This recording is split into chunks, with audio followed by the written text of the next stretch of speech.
this month's theme at Solis-Cohen is all about autism awareness. I am so excited to share some interesting facts about autism. One interesting fact is that autism was discovered in the year 1943 by a man named Leo Kanner.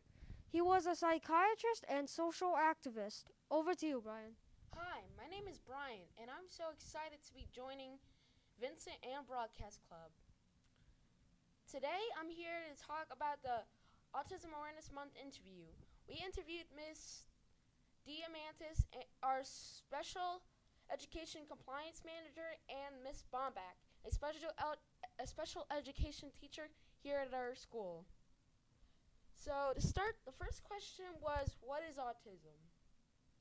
Autism is a spectrum disorder, and it is a spectrum disorder because it includes a variety of different behaviors and characteristics. So it's a disorder that affects the way people act socially, maybe their ability to speak and communicate with others. It might affect their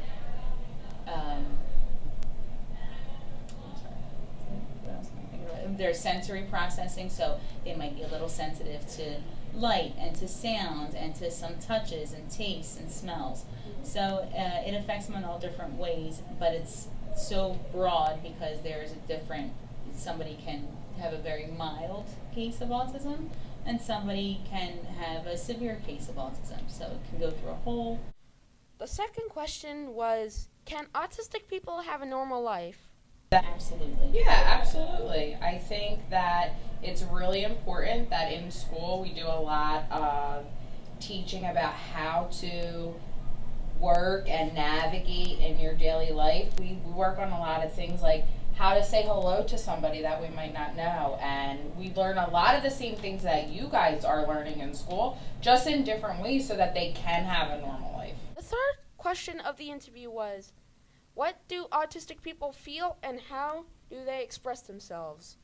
Their emotions can range tremendously, and some students or people with autism who can't communicate very well or who are nonverbal, that means they don't speak at all, they communicate through their emotions. So if you might see someone who can't speak maybe crying or what you might call a tantrum and maybe trying to hit something or hit themselves, that's their way of communicating to express that they're upset or they're frustrated or uncomfortable or angry or sad. But their way of communicating, that was your question, right? What's their way of communicating? But like, what are their emotions? Their emotions, I'm sorry. So their emotions can range from extremely happy, just like everyone else, to extremely sad and frustrated and upset, just like everyone else. Fourth question of the interview is there more than one type of autism? So because it's a spectrum disorder, there are different areas of the spectrum. So someone who might be called Asperger's is very high functioning, which means that you might not even know that they have autism, but they might have a little bit of a social skills issue or a little hard time communicating, or maybe they don't have a filter and that they don't think entirely before they talk, so they just blurt out whatever is on their mind, and someone else might think that that's offensive, but to that person who has Asperger's or who has autism, that's just, they don't know that they need to think before they talk and that it was offensive. The fifth question is, are people born with autism? So that's a tricky question, because when a baby is born, you wouldn't know that they had autism. And sometimes people who have autism maybe don't start to show that they have autism until they're 2 years old or 3 years old, or sometimes even older. So that's tricky, and doctors and scientists, I think, are still trying to figure that exact piece of it out. The final question was, is there a cure for autism? But there are therapies and there are ways to work with people who have autism to help them progress with their communication and with their social skills, with their learning in different areas of life and their personal maintenance skills and everything that they need to live full and complete lives. But there's no cure. We hope you enjoyed our interview. Over to you, AJ. This month's major event is the PSSA. The ELA PSSA begins on Tuesday, April 26th, and ends on Thursday, April 27th. The following week, the Math PSSA is on Wednesday, May 4th, and ends on Thursday, May 5th. 4th grade will have 2 more days of testing on Tuesday, May 10th, and Wednesday, May 11th. This will be for the Science PSSA. Then, the PSSA is over until next year. Yes!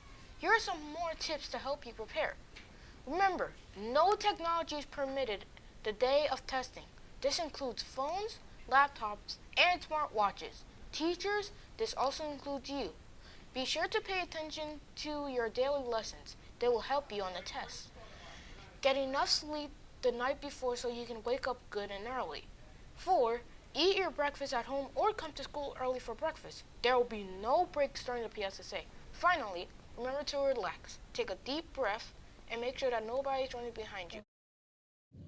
Hey everyone, this month's staff birthdays are jam-packed. Happy birthday to Mr. Mahalis in grades K through 2, whose birthday is on April 1st. Mrs. Monroe in 2nd grade on April 5th.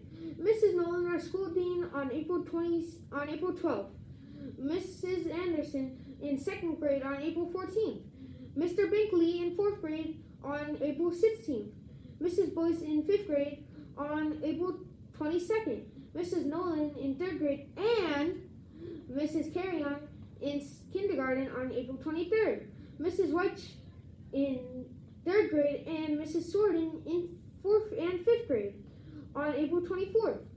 Mrs. Deisler in 1st grade and Mrs. Cadden in 5th grade on April 26th. Finally, Mrs. Proton, who teaches 4th and 5th grade, on April 27th. If you see them in the halls, make sure to say happy birthday.